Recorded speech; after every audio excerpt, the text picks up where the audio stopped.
Good afternoon, welcome. My name's Anne-Marie Bond and I'm the Director of Corporate Services at Torbay Council, and I'm here this afternoon to chair this Facebook Live panel session into the proposal to create town councils across Torbay. The panel are here to explain those proposals and answer the questions that you have. Firstly, if I could ask the panel to introduce themselves and their role in the council. Councillor Darling, go first. I'm Steve Darling, I'm leader of Torbay Council. Darren Carroll, and I'm Deputy Leader of Torbay Council and responsible for finance.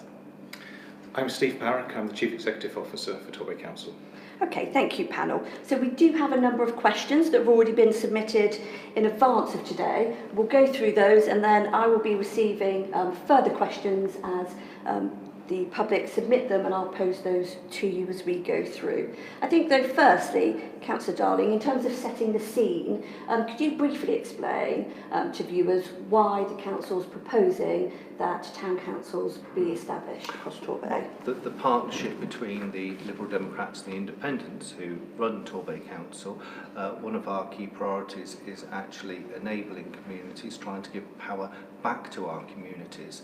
And so it is policy for us that this is a way of achieving that, is either devolving those powers down to town councils. Many of the opportunities that there are there, like such as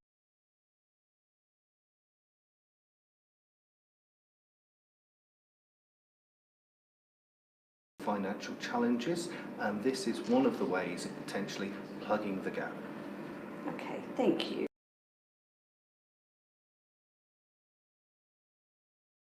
Is a comment in respect of people believing that they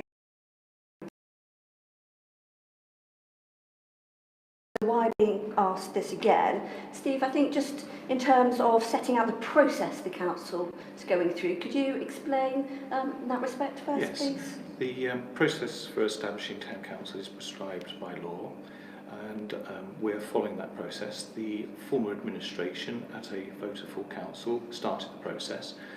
There was some consultation. The new administration, led by Steve, voted to continue that process, and therefore we're continuing the consultation.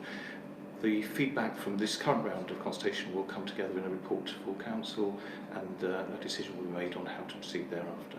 Okay. And so that's from a procedural perspective, so from a political perspective, Councillor Darling. Yeah, and I'd like to add to that is that clearly there were some lessons learned from the initial consultation, and that has clearly been taken into account. But to me, my concern is that the Conservatives who were on the committee, the working party that set the questions, they went through that, and they, in my view and colleagues' views, they actually set it up to fail because they had an in-principle disagreement with the establishment of town councils, and so that was the outcome. So, little actual outcome was set up to fail. That's the plan. Okay. So our next question comes from a resident who's recently visited Exmouth.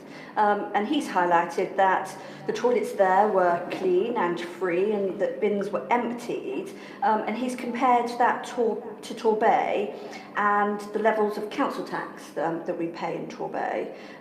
Steve, from a practical basis, can you just explain the difference between Torbay and Exmouth? And the levels of council tax difference? So Torbay Council is a unitary authority, and it provides a wide range of upper tier authority services such as children's and adult social care, which are very expensive, very large demand pressures upon those services. Whereas East Devon, which provides the toilets in Exmouth, they don't have those upper tier responsibilities, and in fact their council tax is proportionally higher than Torbay's. So perhaps they're able to prioritise toilets over other services, and that's the outcome. Okay, thank you. So continuing on this theme in respect of money, Councillor Cow, maybe you could answer this one for me, please. And it references back to the previous consultation and comments that have been made about it. The decision that full council made was that any precept would be limited to £90 for a Band D property. This resident is asking about, but it was previously £300. So why the difference? Okay, well, you've got to set the context, and as Councillor Darling's already indicated, the consultation was started under the former leadership of the Conservative chair of the Working Party that is overseeing this process, and it was they who chose to insert the figure of £300, which was based around having to plug a £10 million hole in our budget. That hole isn't actually £10 million in terms of the cost recovery we're looking at with the development of town councils. So we've arrived at that figure of £90, which in actual fact falls to just £60 for a Band A, and 70 for Band B, and 80 for Band C. Bands A to C actually equate to over 70% of householders in Torbay. So by far, it's going to be the minority of people who are going to be paying £90 or more. And in respect of services then, Councillor Cow, could you explain just a little bit further about the types of services that at this stage you're envisaging could be covered by that? Well, I think, our councillors' email inboxes tend to be full of complaints about the services that people take really prioritised within their community. So you're looking at things like the parks and gardens and flower beds, seafront illuminations, toilets, museums, even libraries. So it's those, and events, of course. I mean, people are really keen to be able to put on events like BMAD and other successful annual events, which the council can no longer afford to provide. But town councils would be a vehicle to be able to deliver that in conjunction with their local communities. And I think, I recently met with councillors who are on Chudley and also Newton Abbot Town Council, and I was blown away by how a lot of their services that they provide, those community events that end up being the glue that stick communities together. And that's what really excites me about the opportunity of town councils, is actually putting that community spirit back into Torbay. Brixham already clearly has one, and that's another element that we need to bear in mind. If they were able to take on Shelston Pool and protect that community resource that is very valued over there, and also the opportunity of employing lengthsmen over there, so they're able to improve the offer of what the community did, and also arranging things like litter picks over there. The town council, I understand, helps facilitate that. So that community spirit is, to be honest, that's why I get up out of bed in the morning for politics, is actually making sure that we're giving power back to people. Okay, thank you, Councillor Darling. There is one more, Councillor Cow, which I'll pose to you if I may, and it's a question that's come through a number of times in terms of the running costs of town councils. Could you please explain a little in respect of that, please? Yes, well, I mean, there's been a lot of mythology around the cost of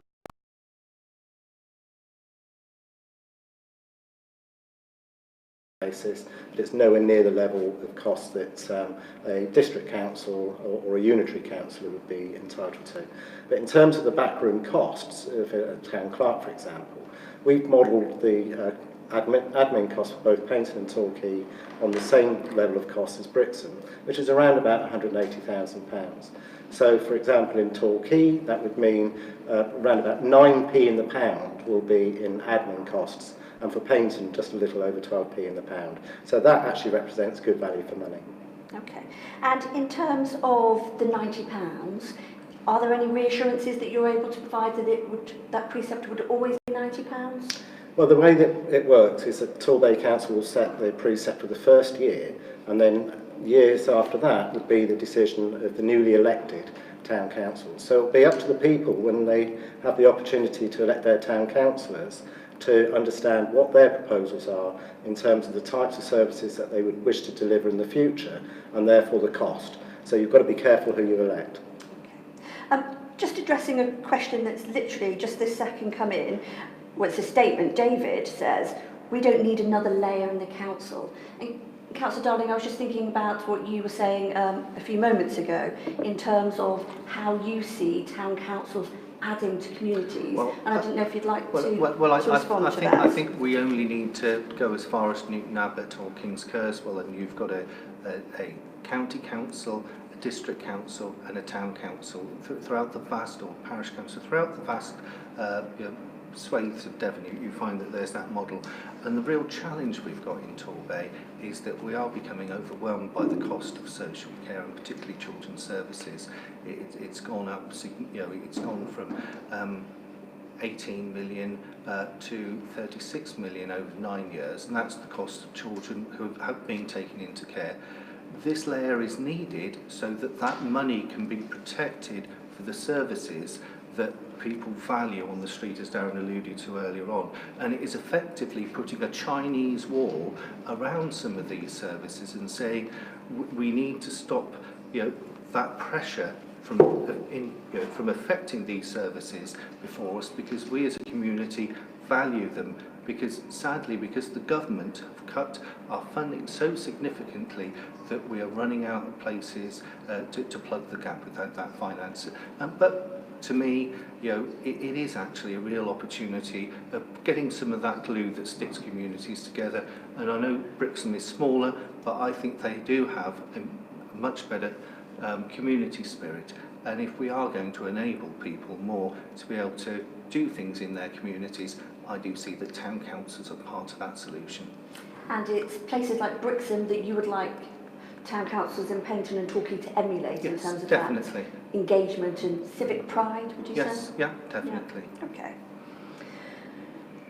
So we've got a question then in terms of government and their position in respect of funding for the council. Question in terms of why are we not lobbying government to get more money for the council? Councillor Darling, would you like to take that one from me, please? I know both officers and elected members have lobbied very hard about the levels of funding that we need in Torbay. It's unclear, apart from the officers, of course. The officers to West laid bare the real challenges that we have.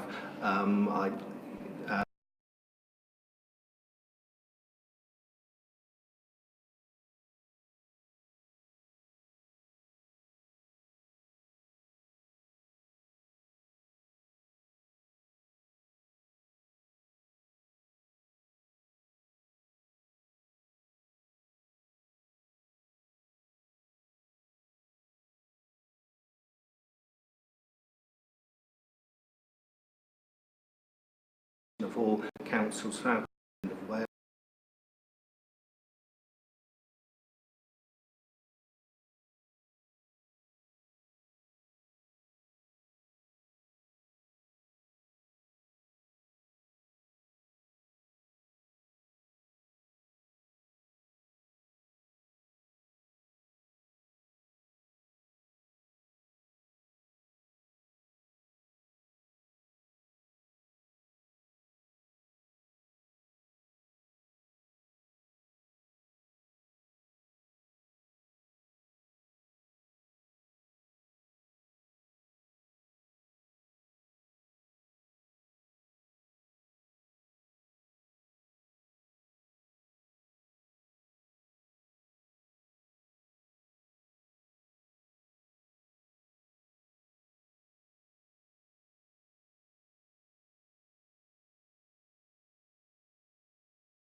Councillor Darling's referred to several meetings with ministers, and I'm really pleased that ministers that we met have listened to Torbay's argument that we needed certainty over future funding. So better care funding has been confirmed. All this was uncertain until last week. And that gives us some certainty going forward, but there is still a significant funding gap. There was also news about the extent of council tax that we can raise, so it's capped at 2%. Above 2% we would need to go to a referendum. And there was news about a social care precept as well, which helps bridge the social care funding problem.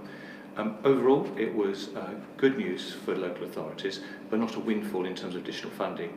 The net position is that Torbay Council still faces a shortfall in its funding for the coming years. Okay, thank you. We've had a proposal come forward. Can the council consider charging a holiday tax? Councillor Cow, could you take that question for me, please? This is often being raised over many, many years, particularly in an area like Torbay as a prime tourism destination. There are extra costs associated with being a destination resort, inevitably. To actually levy that tourism tax, a bed tax, whatever it may be called, would actually require legislation from central government, and currently there is no plans for that kind of legislation. We've also got to set that in the context in Torbay that many businesses actually pay into the Tourism Business Improvement District, which actually provides some of those supports for the tourism industry. So it's not something that we can do off our own backs, but I'm sure members and the administration would always be open to that prospect, and I believe it's being trialled in Scotland as we speak. Okay, thank you. So we've had a number of questions about Torbay Council's property portfolio and how the income from that is used. Councillor Darling, do you just want to give us a brief explanation as to the Council's portfolio, the monies that are being raised for it? There is a supplemental to the question in terms of, but why don't you sell those businesses in order to give yourselves more money? So in answering your question, could you address that as well, please? And it does seem very odd that as a local authority that we're having to use our cheap borrowing to invest elsewhere in the country to make money for us as a local authority.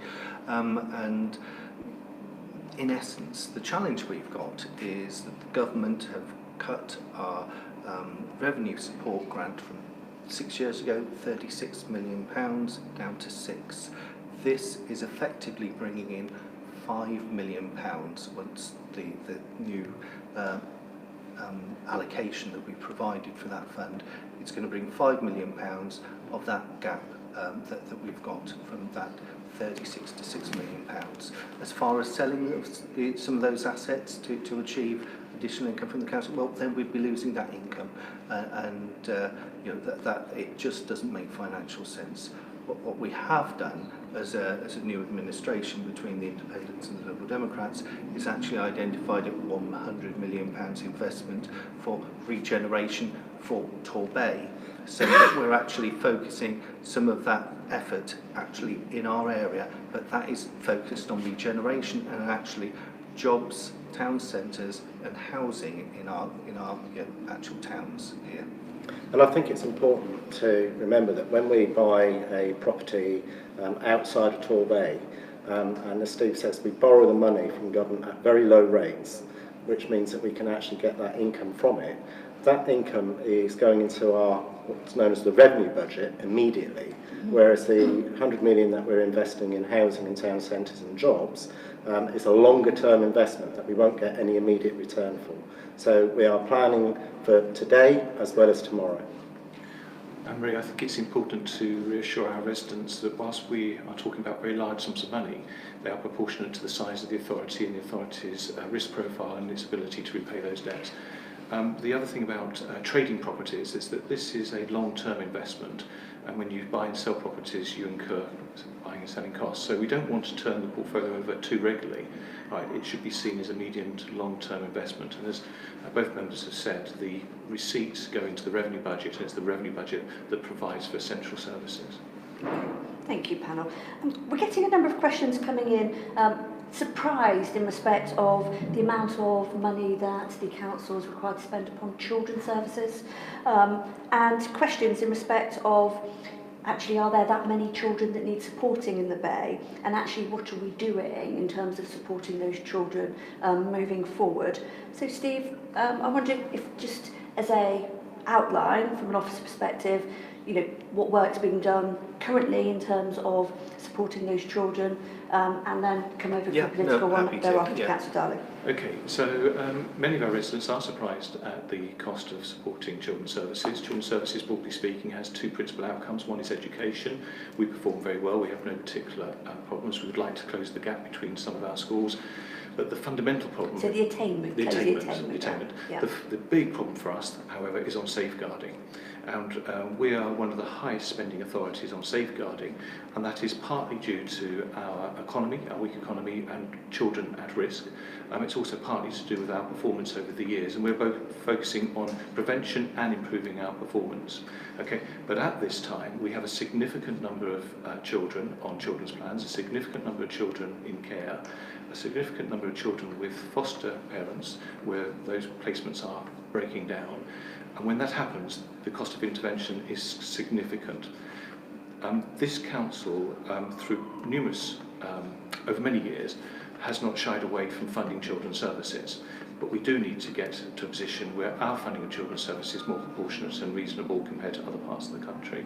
So we have an improvement plan which is making some progress, but we'd like it to be faster. But our intention is that that improvement plan will improve both the performance in terms of safeguarding, but also reduce the costs of safeguarding as well.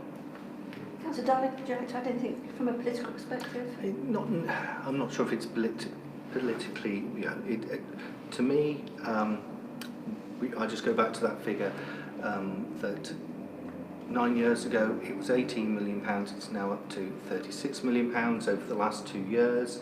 If you include projections, over those 2 years we will have had to invest an extra £9 million in this service. And Ofsted have looked at the children who we do have in care, and they're not saying you're overprotecting them. Those children are appropriately placed. And the problem is that we had officers share with us one example last week where a child in the placement that the court had said, because it was a child with very significant needs, was £2,400 a day. So that is, hopefully that will be a short-term placement, but some of our what we call out-of-county placements, where they're elsewhere in the country because there's specialist provision needed for those children, are extremely expensive and are eating into our budget. But to us, this is why we as the administration, both between the Independents and the Liberal Democrats, want to turn the tide on poverty in Torbay, because until we actually do that and make significant inroads into those issues, the rest of the council, you can say what you'd like to do, but it is being overwhelmed by those cost pressures on children's services. And the other issue to me is that the government have addressed some of the pressures from adult social care, but sadly, despite campaigns from councils across the country, they failed to address those cost pressures that are really having significant issues for us. But it is reaching out there and helping those most in our community that we're trying to tackle as a new administration. And I think, just following on from that, it's extremely important to emphasise that the administration and the cabinet are focused on addressing the pressures within children's services, both from an immediate point of view, but also from a longer term. And Steve talked about turning the tide on poverty, hence the reason why we're committing that £100 million into regeneration. Because it's no coincidence that a lot of those children, vulnerable children, are from our poorest areas across the Bay. So, and in terms of our foster offer, we really value those foster carers, and I know Steve and the rest of us are absolutely passionate about continuing to support them and encourage more foster carers to come forward. And we've been reaching out to the community over the summer and seeing how people can be supporting, because that's the first plate to get spinning, because the measure of a good children's service is actually its quality foster care support. And earlier on this year there was additional support for actually wraparound support for them, for out of hours and so forth for them, but also we're asking the community at certain levels if they can step up and support them. So we know Torquay United were actually the first to step forward and say that they're having a special day for foster carers that will be coming up in the not too distant future. Splashdown, Key West, lots of us know that, they are offering 5 days of half price for foster carers. These attractions, and that's just a couple of some who come forward, and that demonstrates to our foster carers that the value that our community puts on them. But this is just the start of it. We've got to do an awful lot more, reach out to businesses and see how they can support, because it isn't just the children in care. What we need to do is make sure that we're helping those children who are on the edge of care, and actually making sure that they've got the appropriate levels of aspiration, so that we actually turn Torbay round. Okay, thank you, Councillor Darling. Steve, we've had a question come in from somebody called David. Wouldn't it be better to merge back into Devon County Council and benefit from economies of scale? The council previously did some work with local partnerships. Okay, so 2 years ago the council undertook an options appraisal to look at all of the options, of which reverting to district council, merging services back with Devon County Council was one of the options. For such a reorganisation to take place, it would need the cooperation of all the participants and also the support of government. When we undertook that work 2 years ago, there was no willingness for local government reorganisation from our partners, and government made it clear that they would not impose it upon unwilling partners. So although it was interesting in many respects, there was no political support, and government was not prepared to impose it upon unwilling authorities. So what I would like to say is that we have an extremely close working relationship with Devon County Council and indeed Plymouth City Council. We work well together, but at this moment in time there is no prospect of a formal reorganisation or merger of services. Councillor Cow, just had a question. I think you answered it before, but just to recap, what percentage of the precept will go on administration? I think you said earlier £180,000. It's £180,000, which for Torquay is around about 8 to 9 pence in the pound, and for Paynton it's just a little over 12p in the pound. Okay, thank you very much. Okay, so going back to some of the questions that we had previously, and I think probably only time for one more question before we run out of time, I'm afraid. Question in respect of, surely we should be spending money investing on the local infrastructure to make the town more appealing to visitors. Councillor Darling, would you like to address that one for me, please? Yeah, so we have established a fund of £100 million that is for regeneration in Torbay. Actually, this after our next meeting, we're setting criteria for that. We have had interest from a local manufacturer, also another individual or another company that wishes to grow some of the business units that they have, but also there are opportunities out there for the funding to be used in our town centres as part of the regeneration. You know, we've recently got the Future High Streets funding come through. Also, Torquay has benefited from a similar fund, and so there are opportunities out there as long as we've got the right schemes. Okay. And I think just to clarify on that, a lot of those regeneration projects around our seafronts, our harbours and in our town centres are not new projects. They've been known to us for a very long time through community engagement, through the neighbourhood plans and the Paynton Town Centre and Torquay Town Centre master plans. So hopefully we're now going to enter into the delivery phase. Okay. I think we've got time just to squeeze one more question in. Has there been any thought paid to long-term income ideas, such as building houses for rent? Councillor Cow, could you answer that one for me, please? As part of the partnerships agreement, we've put £25 million into the Torbay Housing Company, which is there to deliver housing for that much needed sector, and in particular social rented homes, where we're way below the national average in our social homes provision. So we are investing in our residents and in their homes. Okay. But sadly, it's not an income generator, because it's got a very long payback time of something like 15-20 years. So, you know, but this is long-term investment in our community. So we've got those houses that people need to live in. But critical, therefore, in terms of your turning the tide on poverty, Yeah, Councillor. exactly. So Yeah. you were talking Yes. about previously. Okay, thank you very much, panel. I'm afraid we've run out of time now for this session. I'd like to thank all of our viewers and our panel for your answers. Any of the questions that we've been posed that we haven't been able to answer, we'll either keep those for our next Facebook Live session that's planned, or we'll address them online. I'd like to remind everybody about the consultation that we've been talking about. It continues until the 25th of October. On our website, there's also more information about town councils, and I'd encourage you to go on our website at torbay.gov.uk/consultations. Thank you very much. Thank you, panel. Thank you.